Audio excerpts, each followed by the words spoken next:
Olá, meus queridos irmãos e irmãs, tudo bem? Olha só, estamos dando sequência às pregações expositivas, sequenciadas de toda a Bíblia. Estamos em Mateus e quero convidar você a tomar a sua Bíblia com amor, reverência e fé em Mateus capítulo 5. Leremos o versículo 8. Vamos ler a palavra do Senhor. Bem-aventurados os limpos de coração, porque verão a Deus. Amém? Vamos orar. Senhor, a tua palavra foi aberta, lida, será explicada e aplicada ao nosso coração. Que essa obra da aplicação possa acontecer pelo poder e pela presença do Espírito Santo do Senhor em nós, para a glória do Senhor, em nome de Jesus, nosso Deus, nosso Rei e Salvador. Amém. Meus queridos amigos e amigas, na mensagem de hoje, entenderemos duas questões fundamentais apresentadas por Jesus nesta bem-aventurança. A primeira, os limpos ou puros de coração. Nesse ponto, entenderemos que os elementos de purificação são dados pelo próprio Cristo, que são arrependimento, confissão de pecados, batismo e comunhão diária com Ele. No segundo ponto que vamos abordar, veremos a segunda parte apresentada por Cristo na bem-aventurança, que é a contemplação de Deus. O termo verão a Deus. Nesse ponto, concluiremos que somente por meio de Cristo, unicamente por meio dele, quando ele nos glorificar, é que será possível ver o Senhor Deus em sua beleza e em sua glória. Na conclusão, veremos que ser limpo de coração significa ser semelhante ao próprio Cristo, que nunca cometeu pecado, nem dolo algum se achou em sua boca. Somente ele é perfeito, sem mancha, puro e íntegro. E quando ele eliminar o pecado do mundo, do universo e da natureza humana dos seus filhos e filhas, transformando o nosso ser, a sua imagem e a sua semelhança, o veremos como ele é e contemplaremos a face de Deus. Vamos entender o conceito bíblico de limpos ou puros de coração e depois trataremos da grande e maior felicidade daqueles que são puros de coração, que é verão a Deus. O sentido bíblico da palavra pureza é muito interessante. A palavra grega cásaros, traduzida para limpos na Almeida Revista e Atualizada, e puros na Nova Versão Internacional, significa limpar completamente aquilo que está sujo, deixando-o totalmente isento de qualquer mancha, de qualquer ruga. O coração é a fonte interior do homem, de onde fluem sentimentos, pensamentos, desejos, motivos e ações. Deve ser completamente purificado. A palavra cásaros também é usada no sentido espiritual moral, indicando pureza de comportamento interior e exterior diante de Deus e dos homens. Esse é o tipo de pureza que Jesus fala aqui em nossa bem-aventurança. E esse tipo de pureza nas intenções interiores do coração e nos atos visíveis do dia a dia só é possível, meu amigo, quando o coração não estiver dividido, quando ele for um só e de um só Deus, do verdadeiro Deus que o criou. Então, ele será limpo de todo o coração. Martin Lloyd-Jones, o grande pregador inglês do século passado, resume bem essa questão de duas maneiras. Ele fala que os limpos de coração são aqueles que têm um coração destituído de hipocrisia, ou seja, um coração que adora unicamente a Deus. Lloyd-Jones fala ainda que os limpos de coração são aqueles cujo coração foi purificado por Cristo e que está destituído de contaminação. Eles, os filhos e filhas de Deus, purificados pelo próprio Deus mediante a obra de Cristo, têm o seu nome escrito no livro da vida do Cordeiro. E tem aquela promessa do Apocalipse de que poderão entrar na cidade santa de Deus pelas portas e desfrutar da sua presença por toda a eternidade. A verdade final é que ser limpo de coração significa ser semelhante ao próprio Senhor Jesus, que nunca cometeu pecado, nem dolo algum se achou em sua boca. Somente ele, Cristo, é perfeito, sem mácula, puro e íntegro. Embora podemos experimentar essa pureza aqui, por meio do perdão de Deus, através de Cristo e da sua presença em nosso coração pelo Espírito Santo de Deus, ainda assim, continuamos com a natureza pecaminosa e, portanto, vivendo uma luta diária entre a carne e o Espírito, como pregou Paulo apóstolo aos Romanos.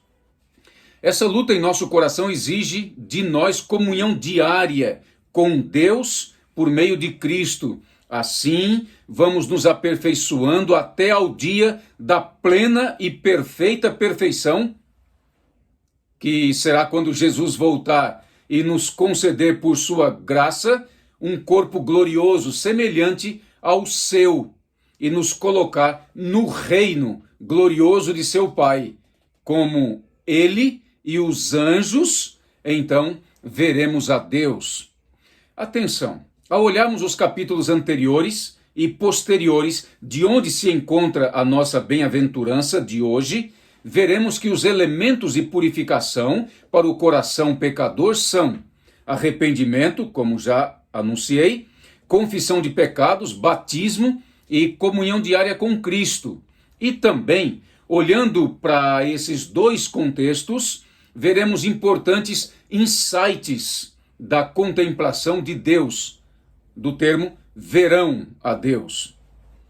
No capítulo 1, por exemplo, de Mateus, temos a genealogia de Cristo e nela encontramos personagens que viveram no período do Antigo Testamento, que foram santos homens de Deus e que viveram experiências espirituais elevadíssimas, fornecendo-nos abertura e compreensão de que é possível viver com Deus em pureza espiritual e ver a Deus. Olhemos para Davi, que é considerado o homem segundo o coração de Deus. Mesmo sendo ele pecador e reconhecendo que foi concebido em pecado, tinha a consciência do arrependimento, da confissão e da comunhão com Deus para viver puro diante de Deus. As suas histórias relatadas no Antigo Testamento e os seus muitos salmos falam disso e nos levam para isso. O Salmo 51, por exemplo, composto por Davi, depois de ter adulterado com Batseba e tramado a morte do esposo dela, é um exemplo claro da realidade do arrependimento, da confissão de pecados e da comunhão com Deus, que são os elementos da purificação espiritual do pecador. Esses elementos são possíveis somente pela aplicação e obra do Espírito Santo de Deus no coração do pecador. Vejamos um pouquinho desse salmo. Ele começa da seguinte maneira: compadece-te de mim, ó Deus, segundo a tua benignidade e segundo as multidões das tuas misericórdias, apaga as minhas transgressões. Lava-me, Senhor, completamente da minha iniquidade e purifica-me do meu pecado, pois eu conheço as minhas transgressões e o meu pecado está sempre diante de mim. Pequei contra ti somente, e fiz o que é mal perante os teus olhos, de maneira que serás tido por justo no teu falar e puro no teu julgar. Eu nasci na iniquidade, disse Davi, e em pecado me concebeu minha mãe. Eis que te comprases na verdade, no íntimo e no recôndito me fazes conhecer a sabedoria.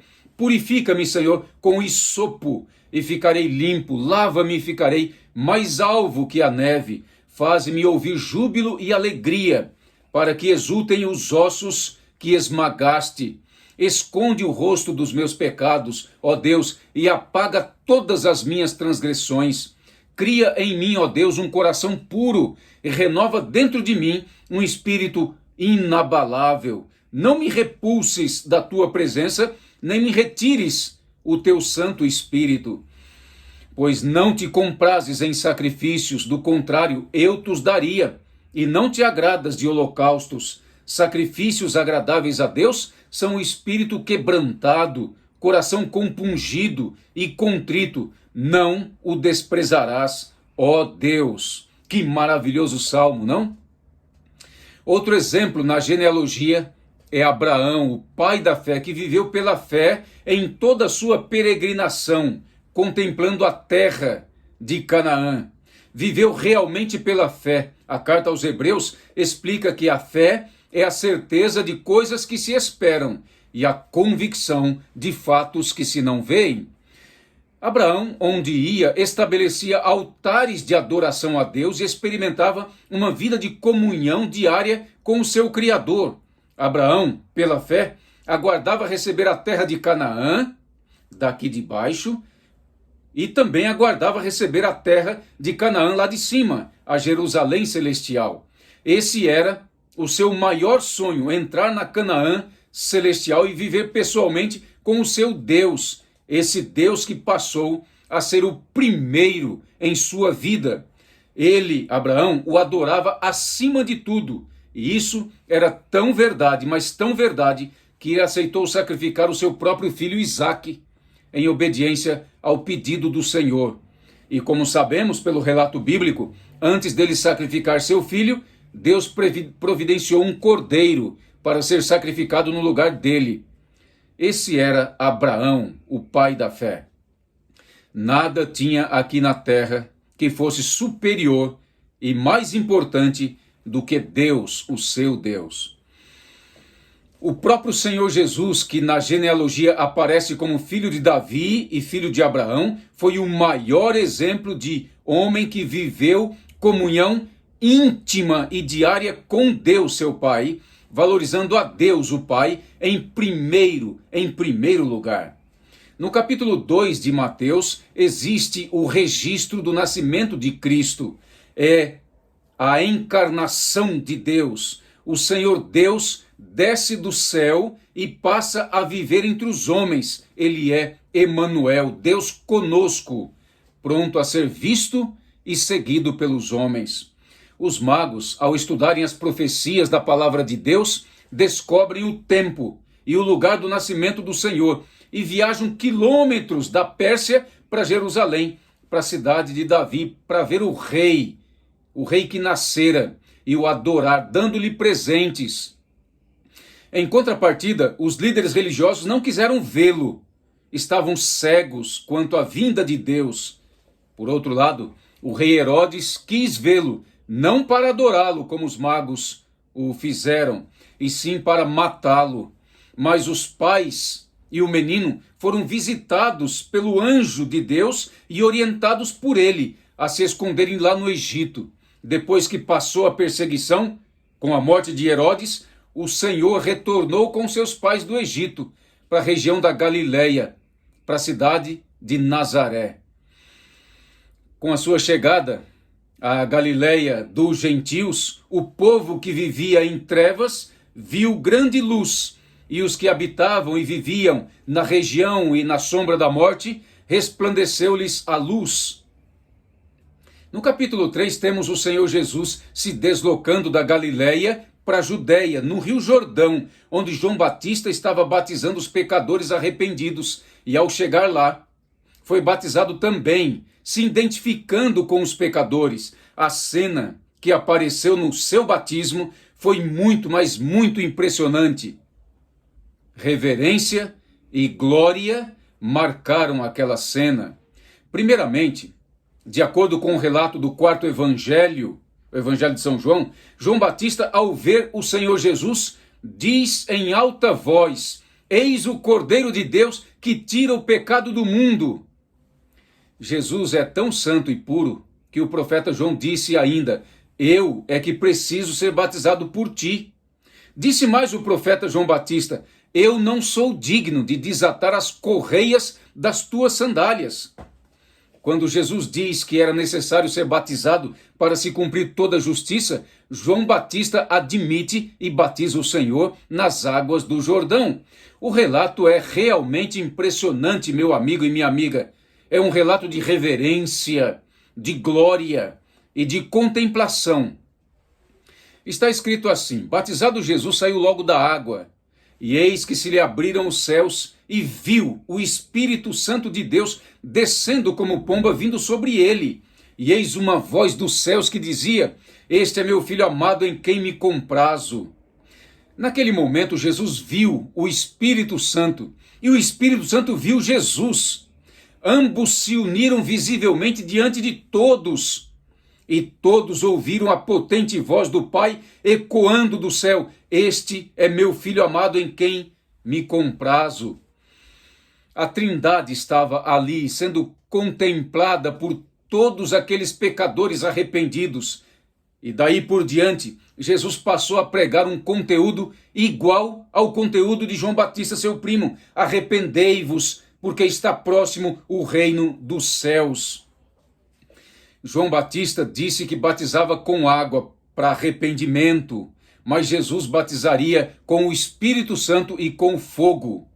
Em outras palavras, Jesus, por meio do Espírito Santo, purificaria o coração dos seus seguidores. Aqui está a questão. A purificação do coração para a contemplação de Deus se dá mediante o batismo nas águas, como consequência do arrependimento e confissão de pecados, e ao mesmo tempo no Espírito Santo, pela chegada dele ao coração, dando um novo coração para uma nova vida com Deus e com o próximo. Nessa nova caminhada, esse novo filho de Deus vai sendo purificado, burilado dia após dia, pela presença divina do Espírito Santo em sua vida, em seu coração. E no dia glorioso da segunda vinda de Cristo a essa terra, todos os purificados verão a Deus em sua formosura. No capítulo 4, Jesus está com o Espírito Santo, e o Espírito Santo está com Jesus. O Espírito Santo o leva para o deserto, e lá ele passa 40 dias em íntima comunhão com seu Pai, contemplando-o dia a dia, noite a noite. Mas o diabo apareceu lá e tentou levá-lo para longe de Deus. O diabo queria, com suas tentações, romper completamente a comunhão de Cristo com seu Pai, e que passasse a viver independente, de acordo com a sua própria vontade essa determinada pelo diabo. Mas Cristo, nosso Cristo, rejeitou. Mesmo, meu amigo, quando o diabo mostrou todos os reinos deste mundo para Cristo e disse para ele: se você me adorar aqui agora, eu te darei tudo isto, mesmo assim, o Senhor Jesus recusou a oferta maligna de Satanás, preferindo adorar somente a Deus. Quando desapareceu o diabo, apareceram anjos de Deus para servir o mestre da Galileia, o nosso Senhor. Diante desse cenário de arrependimento, confissão de pecados, comunhão e contemplação, o Senhor Jesus inicia o chamado aos primeiros discípulos. Está escrito no capítulo 4 que Jesus, caminhando junto ao mar da Galileia, viu dois irmãos, Simão, chamado Pedro, e André, que lançavam as redes ao mar, porque eram pescadores, e disse-lhes: vinde após mim, e eu vos farei pescadores de homens. Então eles deixaram imediatamente as redes e o seguiram. Passando adiante, Jesus viu outros dois irmãos, Tiago, filho de Zebedeu, e João, seu irmão, que estavam no barco em companhia de seu pai, consertando as redes, e chamou-os. Então eles, no mesmo instante, deixando o barco e seu pai, o seguiram. Primeiramente, os discípulos são vistos pelo Senhor Jesus, e depois de chamados por ele, passam a segui-lo de perto, passam a contemplá-lo e contemplar a sua obra, sua magnífica obra de redenção. Essa é a experiência que ele, o Senhor, deseja que tenhamos todos os dias, até o grande dia, quando entrarmos em seu reino para viver em sua presença gloriosa para sempre. No capítulo 5 de Mateus, Jesus começa o sermão do monte após olhar para os seus discípulos e para as multidões. As bem-aventuranças são as promessas de Deus para os seus filhos devotos, adoradores. Essas promessas, meus amigos, se cumprem aqui na experiência de uma vida feliz ao lado de Deus e de uma vida eterna em seu reino de glória para sempre.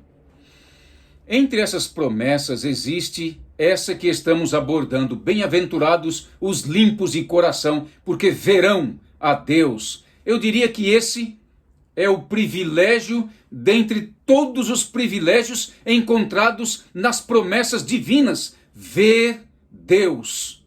Os puros de coração, meus amigos, verão a Deus. Nesse sermão, Mateus 5, 6 e 7, encontramos várias fagulhas, vários insights, várias referências aos elementos de purificação e contemplação que estamos considerando aqui. Nos capítulos 8 e 9, temos os milagres realizados pelo Senhor Jesus quando desceu do morro ao terminar o seu sermão. E o primeiro desses 10 milagres registrados nesses capítulos 8 e 9 estão aqui no início do capítulo 8. É a purificação de um leproso. Todos naquela época consideravam o leproso imundo e indigno de viver com os limpos. Logo que Jesus desceu do monte, veio ao seu encontro um homem leproso e o adorou, dizendo: Senhor, se quiseres, podes purificar-me. E Jesus, estendendo a mão, tocou-lhe, dizendo: quero sim, fica limpo. E imediatamente ele ficou limpo de sua lepra. Em seguida, o Senhor Jesus abre os olhos de 2 cegos que passam a vê-lo. E as multidões diziam, maravilhadas: jamais, jamais se viu tal coisa em Israel. Todo pecador, meu amigo e minha amiga, que ao chegar a Cristo em adoração, suplicando-lhe perdão, purificação, é perdoado, é purificado por ele, e os olhos se abrem para ver o Rei, e servirão de testemunho ao mundo todo. No capítulo 11 de Mateus temos um tipo de clímax com a reafirmação de que só é possível termos a experiência da purificação e da contemplação quando o coração cansado e sobrecarregado de pecados recebe dele, de Cristo, o alívio, o perdão, a purificação. Só assim achamos o descanso que antecede o descanso eterno, sem mais a sobrecarga do pecado. Passaremos agora ao segundo ponto da pregação de hoje: verão a Deus. Nessa segunda parte, trabalharemos a promessa de Cristo, a bela promessa de Cristo: verão a Deus. Desde o Antigo Testamento, meu querido irmão e minha querida irmã, ao Novo Testamento, encontramos os filhos de Deus tendo visões parciais de Deus, indicando que um dia, lá na glória, quando todas as coisas forem restauradas de acordo com a perfeição de Deus, poderemos vê-lo face a face como ele é. Como ele é, ninguém sabe ainda, e nem sabemos o quanto ele vai revelar de si mesmo. Mas a promessa de Cristo é que o veremos, e o veremos face a face. Você deve estar lembrado da experiência de Moisés, quando Deus o levou ao Monte Sinai e o colocou na fenda de uma rocha e disse que lhe daria uma visão de si mesmo. Mas o Senhor disse que Moisés só poderia vê-lo pelas costas, talvez sugerindo que ainda não era permitido vê-lo face a face, porque Moisés ainda tinha natureza pecadora e não suportaria contemplar tanta glória, tanta perfeição e tanta pureza. Assim foi com as teofanias do Antigo Testamento, quando Deus, o soberano, se deixava ver por meio do anjo da aliança, quando aparecia sob forma humana. O livro do Apocalipse afirma a esperança deixada por Cristo, dizendo que no dia do seu retorno, com as nuvens, todo olho o verá. Os olhos do profeta João puderam ver o Senhor Jesus glorificado, lá naquela ilha de Pátimos, e João escreveu assim: E ouvi por detrás de mim grande voz como de trombeta, dizendo: O que vês? Escreve em livro e manda às 7 igrejas. Voltei-me para ver quem falava comigo, e voltado vi 7 candeeiros de ouro, e no meio dos candeeiros um, semelhante a filho de homem, com vestes talares e cingido à altura do peito, com uma cinta de ouro. A sua cabeça e cabelos eram brancos como alva lã, como neve, os olhos como chama de fogo, os pés semelhantes ao bronze polido, como que refinado numa fornalha, a voz como voz de muitas águas. Tinha na mão direita 7 estrelas, e da boca saía-lhe uma espada afiada de 2 gumes. O seu rosto brilhava como o sol na sua força. Quando o vi, escreveu o profeta, caí a seus pés como morto. Porém, ele colocou sobre mim a mão direita, dizendo: Não temas, eu sou o primeiro e o último, e aquele que vive. Estive morto, mas eis que estou vivo pelos séculos dos séculos, e tenho as chaves da morte e do inferno. Entre todas as promessas feitas por Jesus às suas ovelhas nas 7 igrejas do Apocalipse capítulo 2 e 3, está aquela que todos os salvos vencedores serão vestidos de vestiduras brancas, terão um novo nome, escrito no livro da vida do Cordeiro, e serão apresentados ao Pai pelo nome, pelo novo nome, e se assentarão com Cristo em seu trono, assim como Cristo, ao vencer, se assentou com seu Pai em seu trono. Quando o profeta foi arrebatado em visão à Nova Jerusalém, no céu, viu um trono, e no trono alguém sentado, e esse que se acha sentado é semelhante no aspecto à pedra de jaspe e de sardônio, e ao redor do trono há um arco-íris semelhante no aspecto à esmeralda, diz o capítulo 4 do Apocalipse. E ao redor do trono, o profeta viu 24 tronos, e assentados 24 anciãos. E diante do trono, ele viu os 7 Espíritos de Deus, uma referência à plenitude do Espírito Santo. E viu também os 4 seres viventes, anjos gloriosos diante de Deus. Essa é uma das cenas mais majestosas de toda a Santa Bíblia.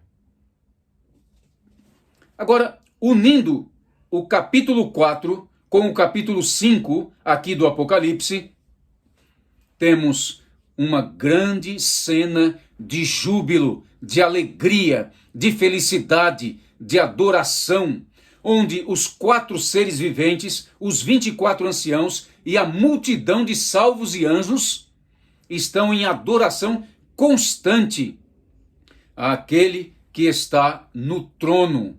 E no trono estão o Pai, o Espírito Santo e o Cordeiro Redentor. Essa cena de adoração perfeita é vista no capítulo 7, quando uma multidão inumerável de todas as nações, tribos, povos e línguas estavam em pé diante do trono e diante do Cordeiro, vestidos de vestiduras brancas, com palmas nas mãos, e clamavam em grande voz, dizendo: Ao nosso Deus, que se assenta no trono, e ao Cordeiro pertence a salvação. Aleluia! Todos os anjos estavam em pé, rodeando o trono de Deus, os anciãos e os 4 seres viventes, e ante o trono se prostraram sobre o seu rosto e adoraram a Deus, dizendo: Amém! O louvor e a glória e a sabedoria e as ações de graças, e a honra, e o poder, e a força sejam ao nosso Deus pelos séculos dos séculos. Quando um dos anciãos perguntou: quem são estes que estão vestidos de branco e de onde vieram? Respondi-lhe, escreveu o profeta João, tu o sabes. Então ele me disse: são estes os que vêm da grande tribulação, lavaram suas vestiduras e as alvejaram no sangue do Cordeiro, razão porque se acham diante do trono de Deus e o servem de dia e de noite no seu santuário. Outra cena parecida à cena desses capítulos 4, 5 e 7 é a que aparece no capítulo 14, 15 e 19 do mesmo Apocalipse. Nessas cenas, o profeta João, ele vê a multidão inumerável dos salvos de todas as épocas da história humana. Eles todos estão glorificados, aperfeiçoados e são a perfeita imagem de Deus. Eles têm na fronte o nome de Cristo e o nome de Deus o Pai, e o adoram com cânticos perfeitos de louvor a Deus pelos séculos dos séculos da eternidade. Meu amigo e minha querida amiga, lendo e vendo as cenas relatadas na parte final do livro do Apocalipse, temos a segurança dada pelo próprio Cristo de que, quando todas as coisas forem restauradas, os salvos glorificados, os ímpios eliminados, o diabo queimado, a maldição do pecado eliminada e os novos céus e a nova terra implantados, quando tudo se tornar novamente perfeito, inclusive os filhos e filhas de Deus, então sim, poderemos ver a Deus. Eis o tabernáculo de Deus com os homens. Continua o profeta de Pátimos: Deus habitará com eles, eles serão povos de Deus, e Deus mesmo estará com eles, e lhes enxugará dos olhos toda lágrima. A morte já não existirá, já não haverá luto, nem pranto e nem dor, porque as primeiras coisas passaram. E aquele que está assentado no trono disse: eis que faço novas todas as coisas. E acrescentou: escreve, João, porque estas palavras são fiéis e verdadeiras. Disse-me ainda o Senhor: tudo está feito. Eu sou o Alfa e o Ômega, o princípio e o fim. Eu, a quem tem sede, darei de graça da fonte da água da vida, e o vencedor herdará estas coisas, e eu lhe serei Deus, e ele me será filho. Sim, meu caro, quando tudo for restaurado, segundo a perfeição de Deus, veremos a Deus. Nunca mais haverá qualquer maldição. Nela estará o trono de Deus e do Cordeiro. Os seus servos o servirão, contemplarão a sua face, e na sua fronte está o nome dele. Então já não haverá mais noite, nem precisam eles de luz de candeia, nem da luz do sol, porque o Senhor Deus brilhará sobre eles, e reinarão pelos séculos dos séculos. Bem-aventurados os limpos de coração, porque verão a Deus. Amém? Senhor Deus, poderoso e glorioso Pai, em nome de Jesus, nosso Redentor, eu entrego em tuas mãos, nesse momento, a minha vida e a vida de todos os meus ouvintes nesta hora, que sejam purificados e aperfeiçoados, para que no dia de Cristo em sua volta, todos possamos vê-lo e ver o Senhor, a glória e a face do Senhor, e vivermos com o Senhor alegremente para todo sempre. Dai-nos esta graça, ó Deus bendito, em nome de Jesus, nosso Deus, nosso Rei e Salvador. Amém.